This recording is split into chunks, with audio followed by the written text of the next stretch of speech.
नमस्कार, मी विशाल परदेशी. या बुलेटिनमध्ये आपलं सगळ्यांचं स्वागत. राज्याकरता एक दिलासादायक बातमी अशी आहे की राज्याच्या 8 जिल्ह्यांमधील रुग्णसंख्येत घट झाली आहे. औरंगाबाद, जळगाव, भंडारा, नांदेड, नाशिक, ठाणे, मुंबई त्याचबरोबर लातूरचा यामध्ये समावेश आहे. केंद्रीय आरोग्य मंत्रालयाने ही माहिती देऊ केली आहे. पुण्यात आमच्या प्रतिनिधी प्रणाली कापसे आपल्याबरोबर आहेत. प्रणाली, काय तपशील? विशाल, नक्कीच महाराष्ट्रासाठी ही दिलासादायक बातमी आहे, कारण महाराष्ट्र हे देशातलं असं राज्य होतं जिथे कोरोना रुग्णांची संख्या ही खूपच जास्त होती. जवळपास देशात गेल्या महिन्यात जर आकडेवारी बघितली तर 60% रुग्ण हे एकट्या महाराष्ट्रातले होते. त्यामुळे नक्कीच हे आशादायी चित्र आहे. सलग दुसरा आठवडा आहे ज्या आठवड्यामध्ये महाराष्ट्रातल्या 8 जिल्ह्यांमधली कोरोना रुग्णांची आकडेवारी ही सातत्यानं कमी होते. विशेषतः त्याच्यामध्ये मुंबई, ठाणे, नवी मुंबई, नाशिक यासारख्या शहरांचा समावेश आहे. त्यातच केवळ 2 असे जिल्हे आहेत, सातारा आणि सोलापूर, जिथे रुग्णांची संख्या वाढती आहे. नागपूरबद्दल बोलायचं झालं तर नागपूरमध्येही रुग्णांची संख्या जी पूर्वी होती तशीच, म्हणजे ती संख्या स्थिर आहे, त्याच्यामध्ये वाढ होताना दिसत नाहीये. ही सुद्धा एक दिलासादायक बाब म्हणावी लागेल. परंतु जास्त दिलासा देणारी किंवा सुखावह ठरणारी एक गोष्ट म्हणजे की 8 जिल्ह्यांची आकडेवारी, नवीन कोरोना बाधित रुग्णांची आकडेवारी ही सलग दुसऱ्या आठवड्यामध्ये कमी होताना दिसते. नक्कीच हे चित्र महाराष्ट्राच्या जनतेसाठी दिलासा देणारं चित्र आहे असं आपल्याला म्हणता येईल. धन्यवाद प्रणाली, या सगळ्या तपशिलाबद्दल.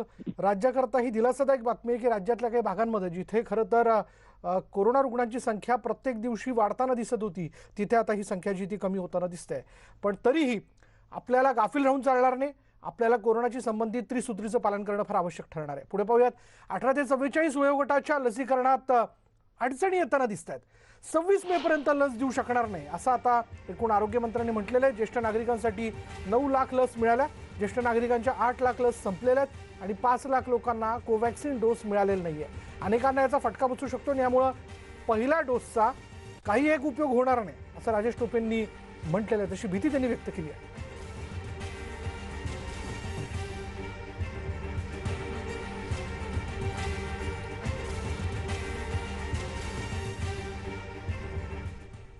आपण आजचे जे इश्यूज आहेत त्यामध्ये राज्याचा सगळ्यात महत्त्वाचा इश्यू आहे तो लसीकरणाचा. तर लसीकरणामध्ये महाराष्ट्राने 1,73,21,029 एवढं लसीकरण केलेलं आहे. 18 ते 44 जे फक्त मोजक्या राज्यांनी देशामध्ये सुरू केले आहे त्याच्यामध्ये आपण 2,15,274 एवढं लसीकरण केलेलं आहे. दोन्ही डोस दिलेले जे काही एकूण नागरिक आहेत ते 28,66,631 एवढ्या दोघांनाही आपण लसीकरण देऊन महाराष्ट्र दोन्ही डोसमध्ये जी काही संख्या आहे ती देशामध्ये आपण 1 नंबरला निश्चित प्रकारे आहोत. केंद्र सरकारला आम्ही वेळोवेळी पत्र लिहितोच आहे. आम्ही वारंवार फोनवर बोलतच आहोत की आम्हाला 45+ जी जबाबदारी आपण घेतलेली आहे त्या बाबतीत तरी आम्हाला मोठ्या संख्येने वॅक्सिन उपलब्धता करून द्या.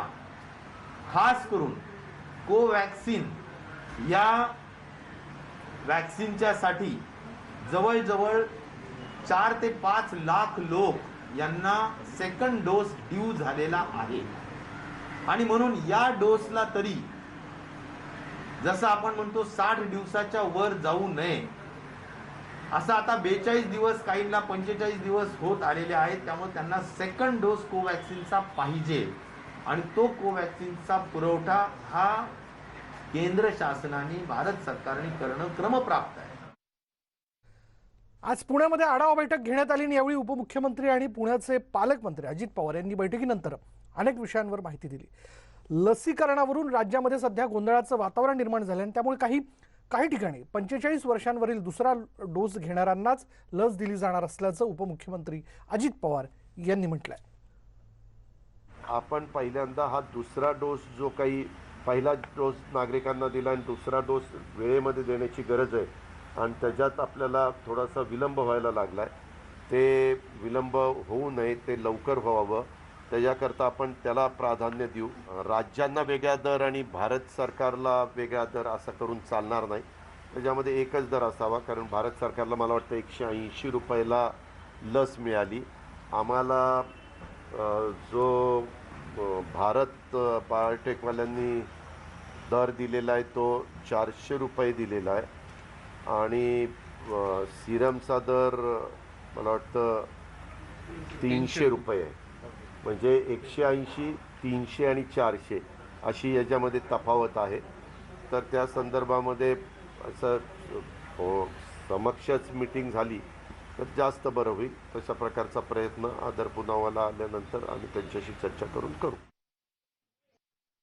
पुण्यामध्ये पेशंट वाढलेले नाहीत, थोडेफार कमी झालेले. पिंपरी चिंचवडमध्ये देखील तशाच प्रकारे आहे, परंतु अधिक लक्ष देण्याची गरज आहे. कारण तुम्हाला सगळ्या तुमच्या पाहण्यात आलं असेल, काल हायकोर्टाने स्वतः मुख्यमंत्र्यांना म्हणजे सरकारला सांगितलेलं आहे की पुण्यामध्ये कडक कठोर लॉकडाऊन त्या ठिकाणी केलं पाहिजे. अशा प्रकारे त्यांनी त्यांचं मत व्यक्त केलेलं, त्यांनी काही सूचना त्या ठिकाणी केलेल्या जो त्यांना अधिकार आहे.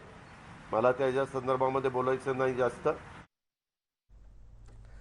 तर लसीकरण केंद्रावर सध्या मोठ्या प्रमाणात गर्दी दिसत असल्यानं सरकारच्या नियोजनाचा अभाव असल्याची टीका प्रवीण दरेकर यांनी केली आहे.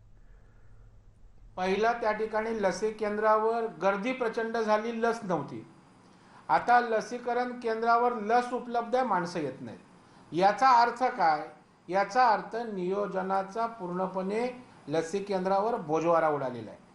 कारण जर या ठिकाणी प्रॉपर इंटिमेशन त्या ठिकाणी ऑनलाईनच्या माध्यमातून जर गेली असती तर जेवढ्या लसी उपलब्ध आहेत तेवढीच लोक लसीकरण केंद्रावर येतील आणि शिस्तबद्ध पद्धतीनं लसीकरणाचा कार्यक्रम पार पडेल. परंतु या ठिकाणी कोणाचा कोणाला मेळ नाही.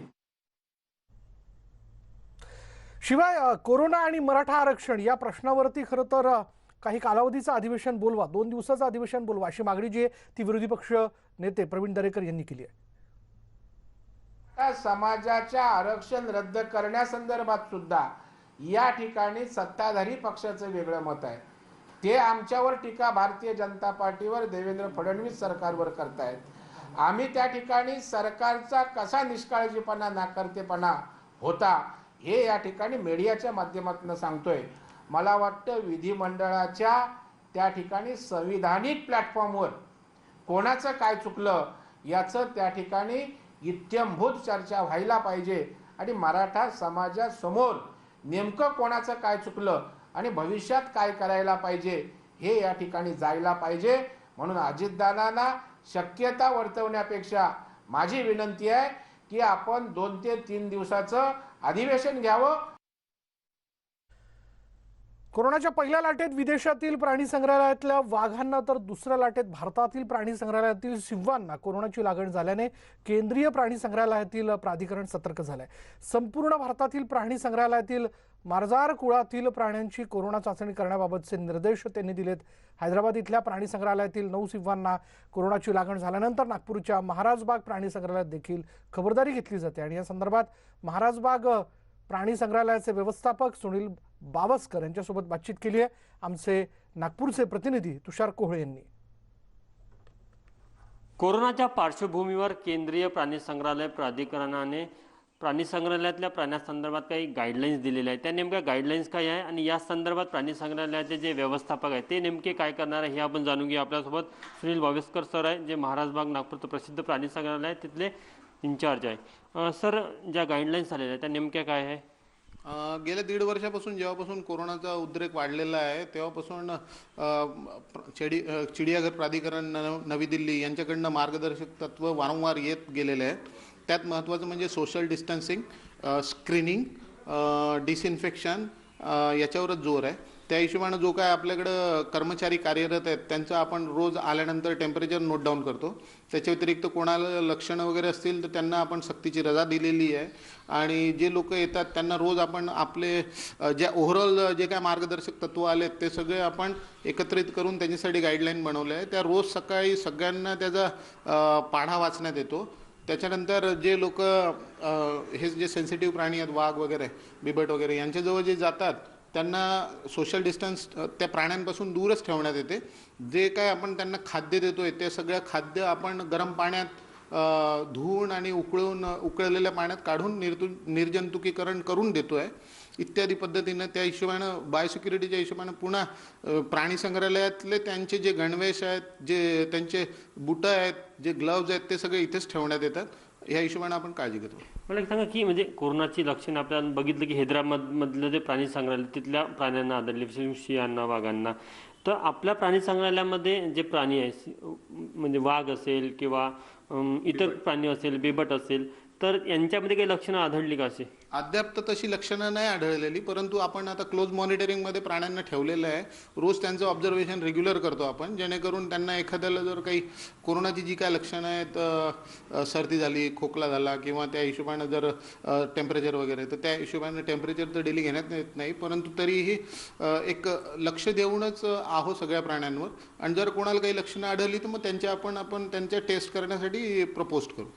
टेस्टिंगची प्रक्रिया कशी असेल? जर का तुम्हाला टेस्ट करायचं असेल तर काय पर्याय तुमच्याकडे उपलब्ध आहे? टेस्टिंगसाठी केंद्रीय चिडिया प्राधिकरण यांनी एक 5-6 ठिकाणचे लॅब आयडेंटिफाय केलेले आहेत आणि नेझल स्वॅब घेऊन त्या हिशोबाने तो आपल्याला टेस्टसाठी पाठवायला लागेल.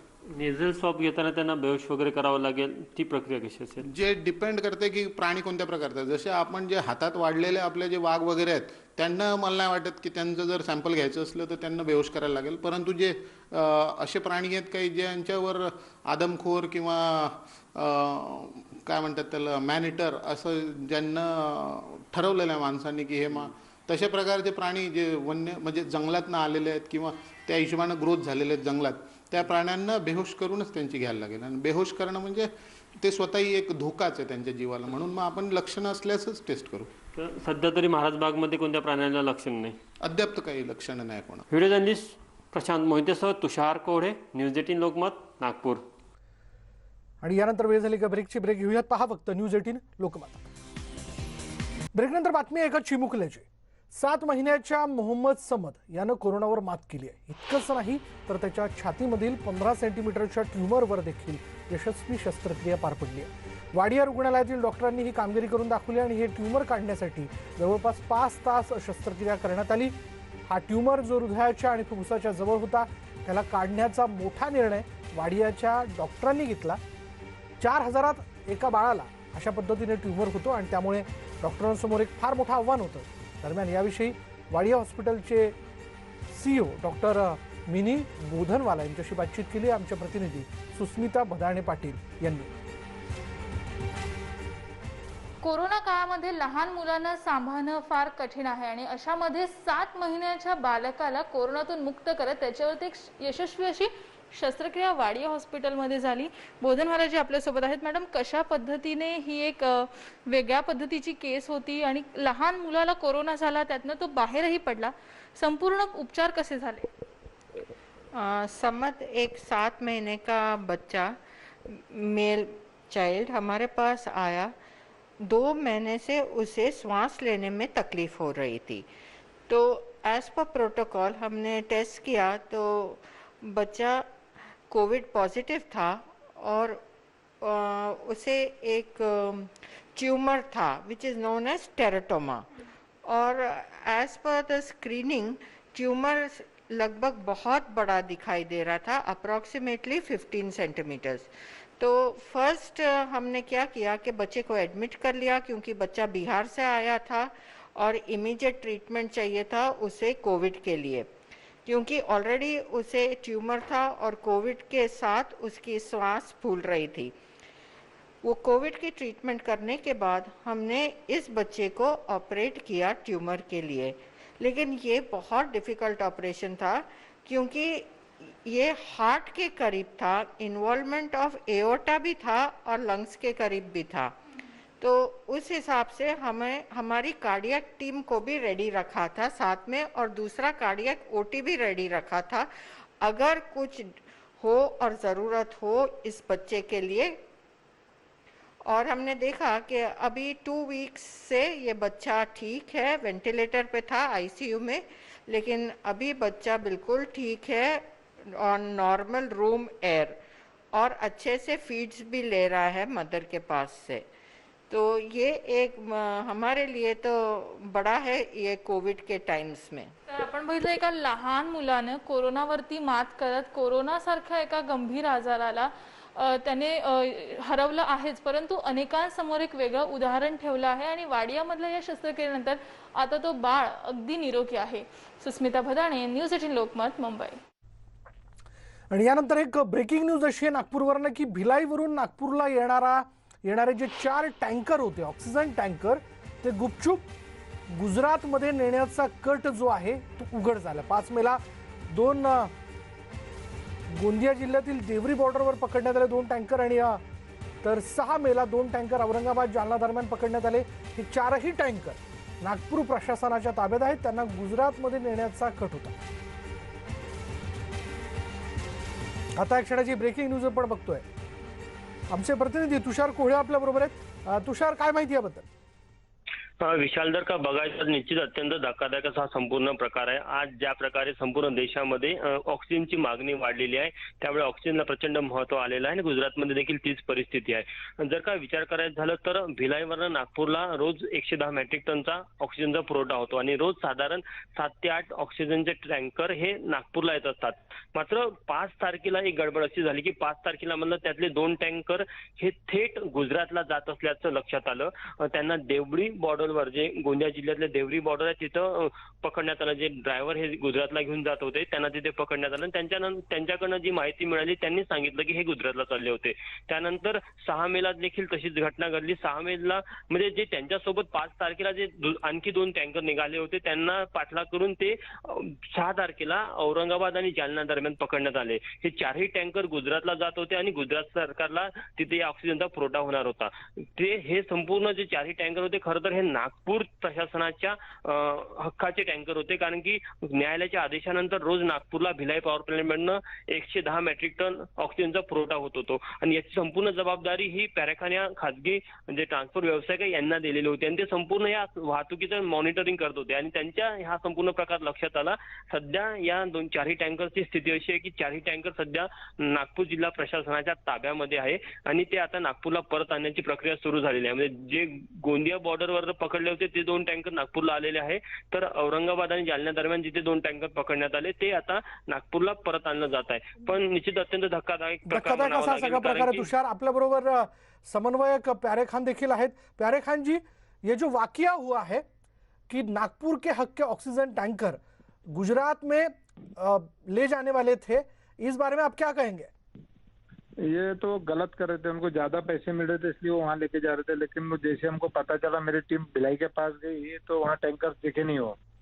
वो नहीं दिखे तो हमने उसको सर्च चालू किया तो 2 टैंकर देवरी आरटीओ ने पकड़ा, गोंदिया आरटीओ ने, और 2 टैंकर वहाँ के जालना और औरंगाबाद के इन्होंने पकड़ा. ये कौन शख्स थे जो ये टैंकर ले जा रहे थे? और ड्राइवर थे, उनके मालक ने उनको बोला होगा कि ज्यादा पैसे में उधर बिक रहा है माल तो लेके जाओ करके. अच्छा, तो पर इस अलावा अगर देखा जाए तो ऑर्डर ये थे कि ये चारों टैंकर जो थे वो नागपुर के हक के, फिर भी वहां ले जाने के लिए हाँ नागपुर आना था, ये वहाँ चले गए. उनको पैसा ज्यादा मिल रहा होगा, उनको तो कार्रवाई होनी चाहिए मेरे ख्याल से अच्छी कड़ी. जी, ये वाकया सामने आया है इसलिए क्या अगर ऐसे भी कोई घटना है या ऐसे कोई टैंकर है जो चोरी छुपे इस तरह से ले जाते हैं पर हमें पता नहीं चलता, ऐसे भी कुछ होता है? अरे हो ही रहा, पूरे देश में हो रहा है. वो चुपचाप से वो जहाँ ज्यादा पैसे मिले वहाँ ऑक्सीजन ले जाके बेच दे रहे, जहाँ ज्यादा जरूरत है वहाँ नहीं दे रहे. जो तो प्यारे खान जी, आपको क्या लगता है कि इस पूरे कोऑर्डिनेशन पर, यानी टैंकर जहां से निकल रहा है जहां पहुंच रहा है, किस तरह से मॉनिटरिंग होनी चाहिए इस पर? उस पर मॉनिटरिंग गवर्नमेंट ने अपना पूरा स्क्वाड लगा देना चाहिए और एक आदमी उसमें बैठा देना चाहिए पुलिस को. जी, धन्यवाद हमसे बात करने के लिए. भिलाईवरनं निघालेले हे 4 ऑक्सिजन टँकर होते जे गुजरातला नेण्यात येणार होते, पण वेळीच हा सगळा प्रकार उघड झाला आणि हे टँकर पकडण्यात आले. आता हे टँकर नागपूरला आणण्यात येत आहेत. यानंतर एक दुःखद बातमी अशी आजच्या दिवसातली की दिग्गज संगीत दिग्दर्शक आणि राष्ट्रीय पुरस्कार विजेते वनराज भाटिया यांचा आज वृद्धापकाळाने निधन झालंय. 93 वर्षीय वनराज यांनी आज मुंबईत अंतिम श्वास घेतला. वनराज हे दीर्घकाळापासून वार्धक्याशी संबंधित आजाराशी लढत होते. 31 मे 1927 रोजी वनराज भाटिया यांचा जन्म झाला होता. त्यांनी रॉयल अकॅडमी ऑफ म्युझिकमधून संगीताचं शिक्षण घेतलं आणि त्यानंतर 1959-60 मध्ये ते भारतात परतले आणि त्यांनी जाहिरातींसाठी जिंगल बनवण्याचं काम सुरू केलं. त्यांनी 7,000पेक्षा जास्त जाहिरातींकरता जिंगल दिले. त्यांच्या निधनाच्या बातमीने बॉलिवूडमध्ये सगळ्यांनाच मोठा धक्का बसला. 1972 मध्ये त्यांनी बॉलिवूडमध्ये पदार्पण केलं. अंकुर या चित्रपटासाठी त्यांनी बॅकग्राऊंड संगीत दिलं.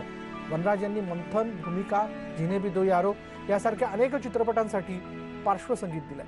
अजुबा या एकमेव चित्रपटासाठी त्यांनी संगीत दिलं होतं. 1988 मध्ये त्यांना तमस या चित्रपटासाठी संगीताचा राष्ट्रीय पुरस्कार मिळाला होता. तर 1989 मध्ये त्यांनी संगीत अकादमीतर्फे त्यांना गौरवण्यात आलं. तर 2012 मध्ये त्यांना पद्मश्री पुरस्कार मिळाला होता.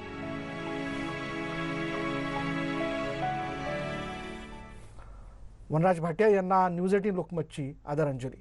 यानंतर या बुलेटिनमध्ये इथेच थांबणार आहोत. पहा फक्त न्यूज 18 लोकमत.